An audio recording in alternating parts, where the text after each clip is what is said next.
علی علی حق ہے، علی حق ہے، علی حق ہے، علی علی جدھر حق ہے ادھر مولا، جدھر حق ہے ادھر مولا، جدھر مولا ادھر حق ہے۔ شروع میں بندہ بھولے سے کھا پی لیتا ہے، جس طرح عید کے فوراً بعد جو ہے وہ چیزیں وہ کھاتے پیتے ہو بندہ وہ جھجکتا ہے نا، وہ روزہ پورا مہینے کا سوار ہوتا ہے، تو یہ سب چیزیں اسی صورت میں ان سے روزہ ٹوٹتا ہے جب بندہ جان بوجھ کے ایسا روزہ رکھ کے ٹھیک ٹھاک جو ہے نا وہ 2 انڈوں کا آملیٹ بنا کے بندہ پیٹ بھر کے کھا لے اور بعد میں یاد آئے کہ یہ تو آج روزہ تھا، ٹھیک ہے جی روزہ ٹھیک ہے آپ کا، بھولے سے کھانے سے روزہ باطل نہیں ہوتا، یہ سب کے بارے میں ہے۔ اچھا جی، نمبر 3 یہ خدا، رسول اور ائمہ معصومین کی طرف غلط نسبت دینا، یہ اہل منبر کے لیے بہت حساس ہے۔ یہ عام مومنین کو یہ عام مومنین کو بھی واسطہ پڑ سکتا ہے، جیسے آج کل سوشل میڈیا پر اچھا جی دے دیا جی امام جعفر صادق علیہ السلام نے فرمایا اور بس وہ فارورڈ کر دیا، اور یہ نہیں پتہ کہ امام کا یہ فرمان بھی ہے یا نہیں ہے، یعنی وہی جان کے خدا، رسول، امام کی طرف غلط نسبت دینا، خدا نے فرمایا، رسول نے فرمایا یا فلاں امام معصوم نے فرمایا، جبکہ یہ کلام خدا کا یا معصوم کا یا رسول کا نہ ہو، اس سے بھی روزہ باطل ہو جاتا ہے۔ اور اسی طرح گاڑا غبار، یہ صبح صبح جب آپ جائیں آپ دیکھیں تو بالکل فضا میں چھوٹے چھوٹے جو ہے نا وہ گرد غبار کے ذرات ہوتے ہیں، گرد غبار کے ذرات ہوتے ہیں، تو وہ نہیں، گاڑا گہرا گرد و غبار، اس کی ایک واضح مثال دوں، یہ دیہاتوں میں جہاں زمیندار آج کل وہ کرتے ہیں کیا کہتے ہیں تھریٹر مشین کے ذریعے یہ صاف کرتے ہیں، گندم کو جو ہے نا وہ اس کو بھوسا سے الگ کرتے ہیں، تو ادھر بندہ جو ہے وہ ٹھیک ٹھاک ماسک جب تک نہ پہنے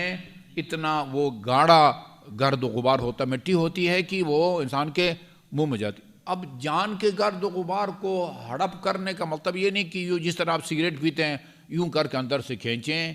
بھئی آپ ماسک لگائے بغیر ایسے کام کریں گے، آپ متوجہ بھی ہو رہے ہیں کہ گاڑا جو گرد و غبار حلق کے اندر اتر رہا ہے، تو پھر روزہ اس سے باطل ہو جاتا ہے۔ یا بعض لوگ جو پرانے زمانے میں ہوتا تھا، یہ چکی چلتی تھی، چکی مٹی والی، وہ 2 پارٹ ہوتے تھے بڑے بڑے پتھر کے وزنی، تو وہاں اس کے پاس بیٹھیں تو وہ گندم جو ہے نا وہ کیا کہتے ہیں آٹا بڑے گھاڑا جو ہے نا وہ بہرحال گرد و غبار، اسی میں آپ کہہ سکتے ہیں یہ اپنا جو سگریٹ ہے وہ بھی جو ہے نا وہ اس میں وہ آتا ہے دھواں، یہ دھواں کو حلق سے اتارنے سے بھی وہ باطل ہو جاتا ہے۔ اچھا جی بریکٹ میں وہ اس کا بھی ذکر خیر ہو جائے، نسوار کا، نسوار جو ہے اس کا کیا ہے، ٹھیک ہے نا، یہ بعض لوگوں کے لیے بہت دلچسپ ہے یہ مسئلہ۔ نسوار جو ہے وہ دیکھیں کھانا پینا کہلائے، یہ جو 9 چیزیں ہیں ان میں سے کوئی ایک کام کہلائے۔ نسوار استعمال کرنے والے 2 قسم کے ہوتے ہیں، بعض لوگ اتنا لے کے بالکل یوں زبان کے نیچے جو ہے نا وہ ڈال دیتے ہیں نسوار کو، باتیں بھی کرتے ہیں اور اسی باتوں کے دوران جو ہے نا کچھ لعاب دہان باہر گلتا ہے، کچھ پتہ نہیں وہ تمباکو یا اس کے اندر جا رہے ہوتے ہیں۔ یہ نسوار جو آپ ڈالتے ہیں وہ اگر آپ کے حلق سے اترے تو پھر اس سے روزہ باطل ہو جائے، نہ اترے جیسے بعض اوقات بعض لوگ بڑی صفائی کے ساتھ نسوار استعمال کرتے ہیں، ٹیشو میں نے دیکھا ہے ٹیشو پیپر کے اندر جو ہے نا نسوار رکھ کے اس کو رکھتے ہیں، اب ان کا نشہ پورا ہونے سے روزہ باطل نہیں ہوتا۔ آپ کہیں بھائی ان کا نشہ پورا ہوتا ہے یا بے ہوش تو نہیں ہو جاتے نا، نہ وہ بے ہوش ہوتا ہے نہ ان پر نشہ جو ہے نا وہ چڑھتا ہے، بس ایک سکون سا ان کو ملتا ہے۔ بھئی جس طرح سگریٹ پینے والے کو سگریٹ پی کے کون سا اس کا پیٹ بھرتا ہے، اسی طرح نسوار کھانے یا نسوار رکھنے والے کی بھی ایک عادت پوری ہو جاتی ہے، اس کا ایک جو ہے نا وہ ایک آپ کہیں کہ بے قراری ختم ہو جاتی ہے، جو بھی ہوتی ہے وہ جب تک اس سے نسوار کے ذرات حلق سے نہ اتریں، صرف حلق میں رکھ کے اس سے آپ کا جو ہے نا عادت یا نشہ پورا ہونے کے نتیجے میں آپ کا روزہ نہیں ٹوٹتا۔ فارمولہ جو ہے نسوار کے بارے میں یہ ہے۔ اچھا جی، اسی طرح جنابت کی حالت میں رات کے کسی وقت انسان پر غسل جنابت واجب ہو جائے، جائز طریقے سے غسل جنابت ہو جائے، جیسے کوئی ہم بستری کرتا ہے یا ایسی احتلام ہو جاتا ہے، اور وہ یا خاتون ہے تو اس کے جو ہے نا وہ عادت کے دن مکمل ہو جاتے ہیں اور کل کو اس نے روزہ رکھنا ہے، غسل کر کے اس جنابت والے کو بھی نفاس والی خاتون جس کے ہاں بچہ پیدا ہوا ہے، یہ بعض لوگوں کے خیال میں 40 دن تک خاتون نماز نہیں پڑھتی، چاہے بلیڈنگ ہو یا نہ ہو 40 دن تک نماز نہیں پڑھتی. ایسا نہیں ہے، یہ زیادہ سے زیادہ 10 دن سے بھی اگر ولادت کے بعد اس کا خون جاری رہتا ہے، اس پر پھر حیض والے احکام لاگو نہیں ہوں گے کہ وہ نماز بھی نہ پڑھے اور روزہ بھی نہ رکھے. نہیں، وہ خون کی مقدار کے مطابق اس کی شرعی ذمہ داریاں ہیں، اس کو استحاضہ کہا جاتا ہے، یا وہ قلیلہ ہے یا متوسطہ ہے یا کثیرہ ہے، ہر ایک کی اپنی الگ الگ جو ہے نا وہ ذمہ داری ہے. غرض یہ کہ یعنی خاتون پاک ہو گئی تھی، اس کا خون رک گیا تھا، اس کو غسل کر کے دوسرے دن روزہ رکھنا چاہیے تھا، یا مرد کے ذمے غسل جنابت تھا اور جان بوجھ کے فجر کی اذان تک وہ غسل نہ کرے، اس کا روزہ بھی نہیں ہوتا. اب تو اس کی کچھ کافی شقیں ہیں، بعض صورتوں میں کفارہ بھی دینا ہوتا ہے اور بعد میں قضا بھی بجا لانا ہوتا ہے، اور بعض صورتوں میں اگر جان بوجھ کے ایسا نہ ہو تو پھر روزہ بھی صحیح ہے اور کفارہ بھی جو ہے نا واجب نہیں ہوتا. اچھا جی، اسی طرح 8ویں جو چیز ہے وہ کسی لیکوڈ مائع چیز سے حقنا، جس کو انیما کہا جاتا ہے، مائع چیز ایسی وہ دیتے ہیں. وہ بچوں کو بھی بعض اوقات قبض کی شکایت ہوتی ہے، کوئی ڈاکٹر کوئی کیپسول گولی وغیرہ دیتے ہیں جس کو رکھنا پڑتا ہے وہ مخصوص جگہ، اس سے جو ہے نا وہ قبض کی شکایت دور ہو جاتی ہے. وہ کسی ٹھوس کیپسول یا گولی کی وجہ سے نہیں، مائع جیسے ہسپتالوں میں ہوتا ہے، پتہ نہیں صابن یا کوئی اور چیز حل کر دیتے ہیں، اور حل کر کے اس کو جو ہے نا یوں مطلب یا یوں کہنا چاہیے غیر معمولی راستے سے جو ہے نا وہ معدے تک اس کو پہنچا دیا جاتا ہے تاکہ وہ جو ہے نا وہ قبض کو وہ ختم کرے. تو مائع لیکوڈ چیز سے حقنا کریں یا انیما، اس سے بھی جو ہے وہ روزہ باطل ہو جاتا ہے. اور جان بوجھ کے قی کرنے سے الٹی ایسی بے اختیار انسان کو الٹی آ جائے تو الٹی کے نتیجے میں اگر کوئی چیز آپ کے منہ میں آئی ہے تو اس کو فوراً گرا دیں، اس کو تھوک دیں. غیر اختیاری طور پر کسی وجہ سے خدا نخواستہ کوئی مکھی منہ میں چلی گئی یا ایسی کوئی جو ہے نا وہ کسی چیز کا خیال آیا. الٹی کے بہت سارے اسباب ہو سکتے ہیں. آدمی سفر کر رہا ہوتا ہے، بعض اوقات لوگ بس میں لوگوں کو الٹیاں آتی ہیں جان بوجھ کے. ایک ہوتا ہے نا کوئی زہریلی چیز چلی گئی، اب یہ الٹی سے آپ کا روزہ ٹوٹ جاتا ہے، چاہے الٹی کرنا آپ کی مجبوری بن جائے یا مجبوری نہ بنے. کوئی زہریلی چیز منہ میں چلی گئی ہے، اس کو نکالنے کے لیے آپ مجبور ہیں کہ جو ہے نا وہ کوئی انگلی یا کسی چیز کے ذریعے الٹی کریں تاکہ وہ زہریلا مواد جو ہے نا وہ جسم سے باہر ہو جائے. کسی مجبوری کی وجہ سے آپ کو کرنا پڑے، جان بوجھ کے آپ نے الٹی کی ہے، یا غیر اختیاری طور پر، دونوں صورتوں میں الٹی کے نتیجے میں انسان کا روزہ جو ہے وہ باطل ہو جاتا ہے. آخری مسئلہ جو کافی اہم ہے وہ یہ کہ اب سوال پیدا ہوتا ہے کہ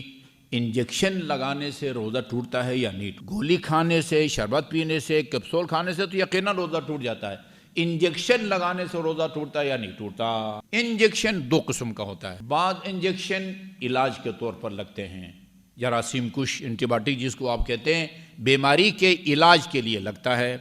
ایک انجیکشن ہے وہ جراثیم کش نہیں ہے، وہ کسی بیماری کا علاج نہیں ہے، طاقت کا انجیکشن ہے، طاقت کا انجیکشن. مراجع کرام پاکستان کی مومنین کی اکثریت ان 2 مراجع کی تقلید میں ہیں، اور مراجع کی بھی ہیں، ناصر مکارم کے بھی کچھ مومنین ہیں، آیت اللہ ان کے بھی ہیں، وحید خراسانی کے بھی ہیں، آیت اللہ بشیر کے بھی ہیں. اکثریت یا سیستانی کی تقلید میں ہیں یا مقام معظم رہبری کی تقلید میں ہیں. رہبر معظم کہتے ہیں کہ انجیکشن جو ہے وہ اگر علاج کے لیے آپ لگا رہے ہیں، یعنی وہ جراثیم کش ہے، اس سے روزہ نہیں ٹوٹتا. لیکن اگر انجیکشن طاقت کا ہے، یہ انجیکشن کسی بیماری کا علاج نہیں ہے. کمزوری بذات خود ایک بیماری ہے، لیکن اس معنی میں یہ کوئی وہ طاقت والے انجیکشن نے جا کے اندر جراثیم نہیں مارنے ہوتے ہیں، وہ آپ کے بدن کو طاقت پہنچاتا ہے وہ انجیکشن. تو اور خبر فرماتے ہیں کہ اگر تو یہ بیماری کا علاج ہے انجیکشن، پھر آپ کا روزہ نہیں ٹوٹتا. لیکن اگر طاقت کا انجیکشن ہے پھر اس سے روزہ ٹوٹ جاتا ہے. آج سیستانی کے نزدیک کسی انجیکشن سے روزہ نہیں ٹوٹتا، چاہے وہ علاج کے لیے ہو، جراثیم کش ہو یا طاقت کے لیے لگائیں. حتیٰ ڈرپ لگانے سے بھی کہتے ہیں کہ روزہ باطل نہیں، ڈرپ لگانے. اور ایک اور اہم مسئلہ اس دن میں نے بیان کیا تھا کہ جو بچیاں تازہ بالغ ہوتی ہیں، خصوصاً ایسی بچیاں جو کمزور ہوتی ہیں اور وہ روزہ آسانی سے نہیں رکھ سکتی، ناقابل برداشت تکلیف ہوتی ہے، ایسی خواتین یہ کیا جا سکتا ہے. مثلاً عصر کو دیکھا کہ کوئی کمزوری زیادہ آ گئی ہے، ایک ڈرپ لگا دیا اس کا روزہ بھی بچ جائے گا. تو 2 دن ہسپتالوں میں آپ کو پتہ ہے وہ ڈرپ پر ان کا گزارا ہو جاتا ہے، کھانے پینے کا کچھ بھی نہیں دیتے، ڈرپ پر گزارا ہو جاتا ہے. تو یہ اللہ بھلا کرے آغا سیستانی کا، ان کے نزدیک ڈرپ سے روزہ باطل نہیں ہوتا. ایسا بھی کیا جا سکتا ہے، کوئی طاقت کا انجیکشن لگا دیں، اس کو ڈرپ لگا دیں تاکہ اس کا روزہ بھی بچ جائے اور اس کی صحت بھی جو ہے نا وہ متاثر نہ ہو. اور آخری مسئلہ جو بہت ایک طبقے کے لیے کارآمد ہے، وہ یہ کہ کچھ لوگ ہوتے ہیں کہ جو یعنی روزانہ کما کے کھاتے ہیں بیچارہ نا، جو دہاڑی جو ہے نا وہ دہاڑی دار، آج کمایا وہی رات کو کھا لیا. اچھا ایسے لوگ ہیں اور کام ان کا بڑا سخت ہے، مثلا تنور پر وہ کام کرتے ہیں، کارخانوں میں جہاں پر سٹیل کے کارخانے ہیں، جہاں ہر طرف جو ہے نا وہ گرمی ہے، آگ ہے، ایسے لوگ پتہ نہیں مسلسل ان بیچاروں کو پانی پینا پڑتا ہے. نہیں پئیں گے تو وہ نوکری نہیں کر سکتے. کیا کریں ایسے بندے؟ کیا یہ کہتے ہیں ابھی کچھ مفروضے ہیں اگر ہو سکتا ہے اس کے پاس کوئی یعنی اکاؤنٹ میں یا کوئی اور ان کو قرض دینے والا ہے کہ آپ اپنے اکاؤنٹ سے نکال کے یہ 1 مہینہ گزارا کریں، قرض لے کے گزارا کریں اور جو ہے نا یہ وہ کریں، اپنا نوکری نہ کریں اور گھر بیٹھ کے روزہ رکھیں، تو پھر ایسا کریں.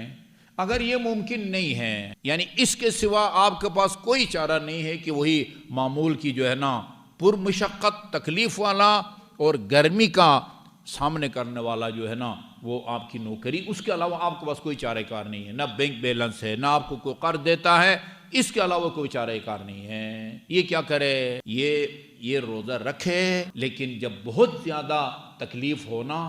تو وہ تھوڑا بہت پانی پی لے یا کھانا کھا لے، روزہ ٹوٹ جائے گا اس کا. یہ نہیں کہ کھانے پینے کے باوجود اس کا روزہ بچ جائے گا. صرف گناہگار نہیں ہوگا، باقی رمضان مبارک کے احترام میں پیٹ بھر کے نہ کھائے. بلکہ یہاں تک ہے کہ بھئی اگر آپ سفر سے آتے ہیں اپنے گھر، اگر آپ ظہر سے پہلے گھر پہنچتے ہیں، پھر تو راستے میں کوئی چیز کھائی پی نہ ہو تو گھر پہنچ کے روزہ کی نیت کریں، روزہ آپ کا بچ جائے گا. لیکن اگر آپ ظہر کے بعد گھر پہنچتے ہیں، بے شک کوئی چیز کھائی پی نہ ہو، اس دن کا روزہ آپ کا نہیں بچتا. لیکن کہتے ہیں رمضان مبارک کے احترام میں شام تک کھانے پینے کی چیزوں سے اجتناب، امساک کہتے ہیں، امساک. تو یہ اس قسم کا جو مزدور طبقہ ہے بیچارہ، ناقابل برداشت تکلیف ہوتی ہے، ناقابل برداشت پیاس، تو بس اتنا کھائے پیے کہ بہت بھوک جو ہے نا وہ ناقابل برداشت وہ مر جائے یا مثلا پیاس بجھ جائے، روزہ ٹوٹ جائے گا. لیکن وہ روزہ بعد میں جو ہے وہ کسی مناسب موسم میں وقفے کے ساتھ بے شک جو ہے نا وہ رکھے. تو بہرحال یہ قرآن کی آیت ہے، یرید اللہ بکم الیسر ولا یرید بکم العسر. اللہ آپ کے ساتھ آسانی سے جو ہے نا وہ پیش آتا ہے، سختی سے پیش نہیں آتا. وصلی اللہ علیہ علی علی حق ہے، علی حق ہے، علی حق ہے، علی علی جدھر حق ہے ادھر مولا، جدھر حق ہے ادھر مولا، جدھر مولا ادھر حق ہے.